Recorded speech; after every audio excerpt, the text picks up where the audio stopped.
안녕하세요. 김미혁 강사입니다. 오늘은 소비 지출의 3대 악에 대해서 알아보도록 하겠습니다. 그럼 지금부터 사회 초년생 분들에게 소비할 때 가장 최악인 3대 악에 대해서 지금 같이 알아볼 건데요. 제가 퀴즈를 좀 내드리겠습니다. 어떤 게 사회 초년생분들한테 소비 지출의 가장 큰 적일까요? 그 세 개는 뭘까요? 첫 번째는 띵용띵띵, 두 번째는 땡땡땡 요금, 세 번째는 땡땡비. 한번 여러분들도 잠깐 멈췄다가 생각을 좀 해보시고요. 정답은 제가 바로 공개하면 신용카드, 핸드폰 요금, 주거비입니다. 그 중에 가장 최악은 바로 신용카드인데요. 요즘에는 이렇게 그 신용카드 회사에서 마케팅용으로 해가지고요. 이 신용카드를 만들면 유튜브 구독료를 할인을 해주겠다. 그리고 뭐 OTT 여러 가지 뭐 넷플릭스라든지 아니면 디즈니라든지 이런 것들을 좀 할인을 해주겠다라는 명목으로 해서 신용카드 발급을 이제 많이 광고를 하는데요. 이 신용카드가 가장 사회초년생들한테 지출이 좀 내가 관리가 안 되는 분들 중에 가장 큰 원인은 바로 이 신용카드입니다. 신용카드를 쓰는 이유를 제가 항상 이 재무상담을 사회초년생분들을 제가 이제 한 서울시에서 영테크 재무상담으로 해서 한 500분 넘게 상담을 좀 했는데 그때 이제 많이 여쭤보는 게요. 그러니까 신용카드를 어떤 이유 때문에 쓰시나요? 제가 여쭤보면 신용등급 상승 때문에 저는 신용카드를 쓰고 있다. 그리고 캐시백 및 각종 혜택이 너무 많아서 쓰고 있다. 은행에서 만들면 좋다고 해서 쓰고 있다. 그리고 무이자 할부로 나는 활용하고 싶어서 쓰고 있다. 그리고 저축을 할 때 은행에서 이 신용카드를 만들면 적금 금리를 추가로 더 주겠다고 해서 쓰고 있다. 이런 이유로 쓰시거든요.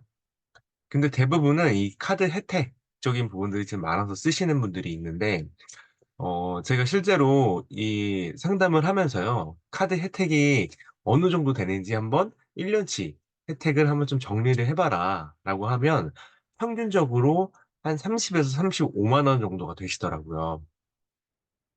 근데 그 신용카드를 씀으로써 한 달에 늘어난 지출 금액이 신용카드를 안 썼을 때와 비교를 하면 평균 한 50에서 70만 원 정도가 늘어나 있으시더라고요. 그래서 이 신용카드는 물론 현명하게 쓰시면 정말 좋습니다. 뭐 제가 신용카드를 아예 쓰지 마라 이런 게 아니라 우리가 신용카드를 쓸 때도 가장 중요한 건 사회 초년생분들한테 이 지출을 명확하게 내가 관리가 가능할 때 그때부터 신용카드를 써라 라고 좀 말씀을 드리고 있고요. 그리고 기준에 너무 신용카드에 대한 의존도가 높아서 내가 당장은 이 신용카드를 좀 뭔가 체크카드로 이렇게 전환하기가 어렵다 하시는 분들은요, 이 네 가지 신용카드를 현명하게 쓰시는 방법을 드리겠습니다. 그 방법은 뭐냐면, 첫 번째는 신용카드 격주제입니다. 이건 뭐냐? 내가 한 주는 신용카드를 쓰시고요. 한 주는 체크카드를 써보는 거예요. 그래서 실제로 신용카드를 쓸 때와 체크카드 쓸 때 내가 지출할 때에 대한 생각이 좀 어떤지, 그리고 내가 이 지출했을 때 느낌이 어떤지, 이런 것들을 실제로 느껴보시는 거죠. 저는 지금 이제 그 신용카드를 안 쓴 지 한 3년이 거의 다 되어 가는데요. 이 체크카드를 이제 신용카드에서 체크카드로 전환을 할 때 제가 직접 썼던 방법이에요. 그래서 제가 신용카드로 항상 쓸 때는요. 차 기름을 넣을 때도 5만 원씩 기름을 넣었거든요. 근데 이거를 내가 체크카드로 쓰는 그 주에서는 4만 원씩 기름을 좀 넣게 되더라고요. 또 어떨 때는 3만 원씩 좀 기름을 넣게 되고. 그래서 실제 이 신용카드가 만들어진 그 이유가 뭐냐면 사람들이 이 현금이 수중에서 빠져나가는 거에 대한 엄청난 정신적으로 충격을 받는데요. 근데 신용카드를 이거 만들어서 쓰게 되면 그 충격이 엄청 줄어든다는 거죠. 왜냐면 당장 나한테 현금이 나간다라는 생각이 들지 않기 때문이죠. 그래서 뭐 어쨌든 우리가 크게 충격은 받지 않아서 좋을 수도 있지 않냐 이렇게 말씀을 하실 수 있지만 신용카드가 그만큼 내가 지출할 때 내가 지금 현재 현금에 대한 고려가 없는 상태에서 지출을 하게 되는 경우가 굉장히 많다라는 겁니다. 그리고 두 번째는 고정 지출 전용 카드로 쓰시는 거예요. 예를 들면 공과금, 핸드폰 요금, 아니면 뭐 OTT 요금, 그리고 교통비, 이런 고정적인 지출 용도로만 쓰셔도요, 한 달에 한 30만 원 이상은 쓰실 수 있거든요. 그러면 내가 받을 카드사에서 받을 수 있는 모든 혜택은 다 받을 수 있습니다. 그렇기 때문에 '내가 신용카드를 좀 굳이 써야겠다.' 하시면 이 신용카드 격주제를 좀 활용하시는 게 가장 좋습니다. 내가 신용카드를 어쩔 수 없이 계속 쓰셔야 하신다면 이렇게 고정 지출을 딱 쓰시는 그 용도를 정해서 신용카드를 활용을 하시는 게 가장 중요하고요. 그리고 세 번째는, 이건 방법이라기보다는 신용카드 할부를 여러분들이 좀 많이 하시잖아요, 무이자 할부 같은 거를.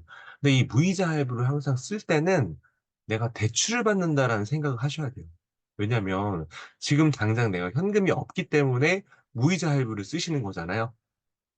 그렇기 때문에 가장 중요한 거는, 내가 무이자 할부라는 거는 내가 지금 당장 돈이 없기 때문에 이거를 대출을 받는 거다. 누구한테? 신용카드 회사한테. 그래서 그럼 무이자 할부 되게 좋은 제도야. 좋은 제도 당연히 맞죠. 근데 중요한 건 이 무이자 할부가 계속 쌓이시게 되면 어느 순간에 내가 카드값이 감당할 수 없을 만큼 올라갈 수 있다라는 겁니다. 그래서 중요한 거는 '무이자 할부는 대출이다.'라고 생각을 해 주시면 좋고요. 그리고 어 신용카드로 결제를 하시면 내가 선결제로 미리 결제를 해 주시는 게 좋습니다. 그래야지만 내가 수중에 현금에서 어느 정도가 빠져나가는지를 눈으로 직접 확인이 가능하시기 때문에, 신용카드를 쓰시고 난 이후에는 항상 선결제를 하셔라. 그래서 이 신용카드를 현명하게 쓰시기 위한 4 가지 팁 제가 말씀을 드렸습니다. 그리고 두 번째는요, 여러분들의 그 3대 악 중에 두 번째, 얘는 이제 핸드폰 요금이에요. 그래서 핸드폰 요금은 제가 뭐 상담을 좀 해 보면요, 사실 청년분들 중에 핸드폰 요금이 많이 나가시는 분들이 거의 한 반반인 것 같아요. 근데 대부분 많이 나가시는 분들은 거의 뭐 한 8만 원 이상 10만 원 이상 나가시거든요.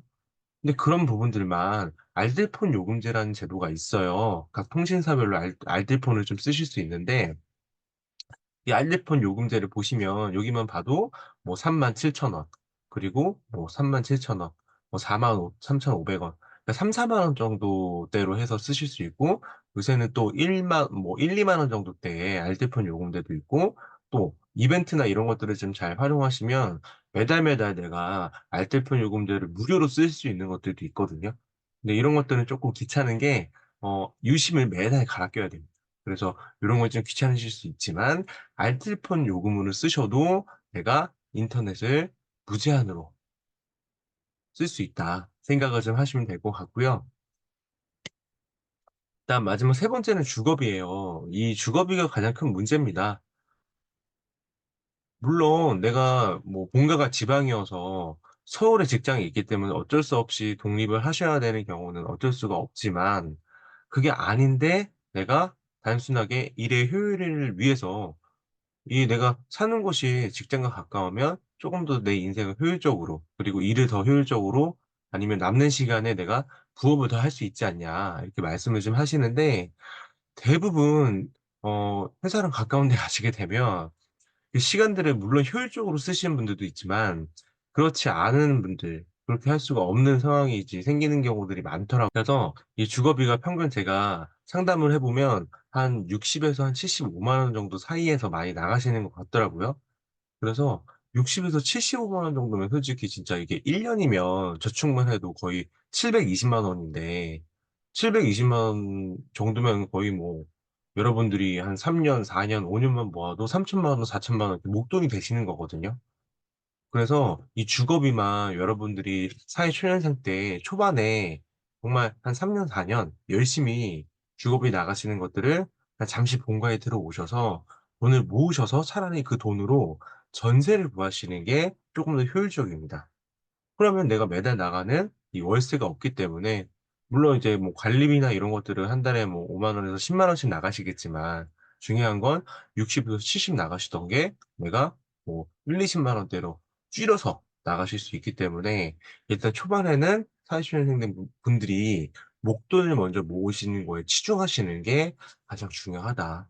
그리고 그러면 제가 본가가 지방인데 어쩔 수 없이 서울에 사는 분들은 어떻게 하는 게 좋냐?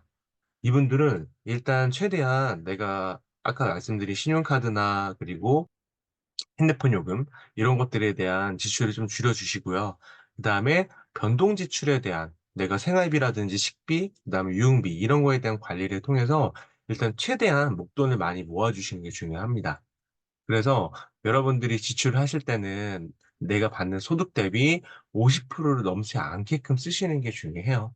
그래서 내가 소득의 한 50%는 못해도 계속 저축을 하실 수 있게끔 하시는 게 여러분들이 손쉽게 목돈을 모아갈 수 있는 가장 큰 팁이다라고 생각을 해 주시면 될 것 같고요. 사회 초년생분들이 소비의 3대 이 소비 때문에 정말 돈 모으기가 힘들다." 하는 세 가지를 알아봤습니다. 그래서 첫 번째는 여러분들이 신용카드, 두 번째는 핸드폰 요금, 세 번째는 주거비. 그래서 요 세 가지 꼭 기억해 주시고요. 다음에는 제가 이 지금 이제 소비 지출 관리에 대한 부분들을 알아봤으니깐요. 여러분들한테 사회 초년생분한테 정말 좋은 저축 방법 그리고 저축 상품 요런 것들을 안내를 해 드리도록 하겠습니다. 그럼 다음에 뵙도록 해요. 안녕.